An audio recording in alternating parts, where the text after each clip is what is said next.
Kapag tahimik ang gabi at bigla mong narinig ang huni ng tuko, marami agad natatakot o kinikilabutan. Pero sa feng shui at mga lumang paniniwala, ang huni ng tuko ay hindi basta tunog. Ito ay mensaheng may dalang babala, gabay o swerte, depende sa sitwasyon. Ngayon, aalamin natin ang kumpletong kahulugan ng huni ng tuko sa bahay at ang mga feng shui tips para maayos ang enerhiya ng iyong tahanan. May paparating na balita o bisita. Una, pinaniniwalaang ang tuko ay marunong magbigay ng senyales. Kapag bigla itong humuni, lalo na sa quiet hours, ito ay indikasyon na may paparating na tao o balita. Kung may hinihintay kang mensahe o bisita, minsan ay tumutugma ang huni ng tuko sa biglang pagdating ng isang mahalagang tao. Energy shift sa bahay. Pangalawa, sensitibo ang tuko sa pagbabago ng paligid. Kapag may nagbago sa bahay, bagong gamit, bagong taong tumira, o may paparating na pagbabago, mas nagiging aktibo ang huni nito. Sa feng shui, ang ganitong huni ay senyales ng energy shift at dapat bigyan ng pansin. Babala sa negatibong enerhiya.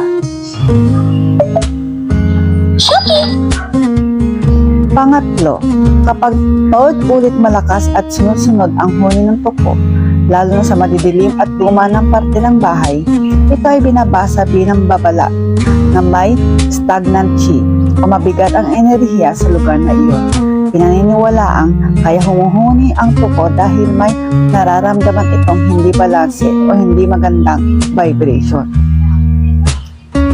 Proteksyon at intuition warning. May mga paniniwala rin na ang tuko ay spiritual guard dog.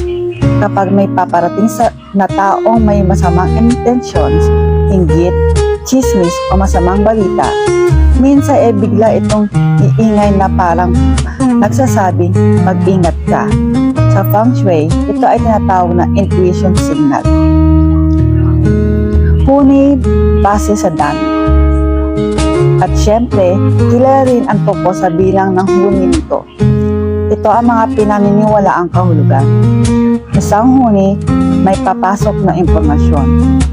Dalawang huni, may taong nag-iisip sa iyo. Tatlong huni, may good news. Apat na huni, mag-ingat, may challenge. Limang huni, may oportunidad. Anim na huni, may blessings. Pitong huni o higit pa, malakas na energy shift, may malaking pagbabago sa buhay. Feng Shui tips.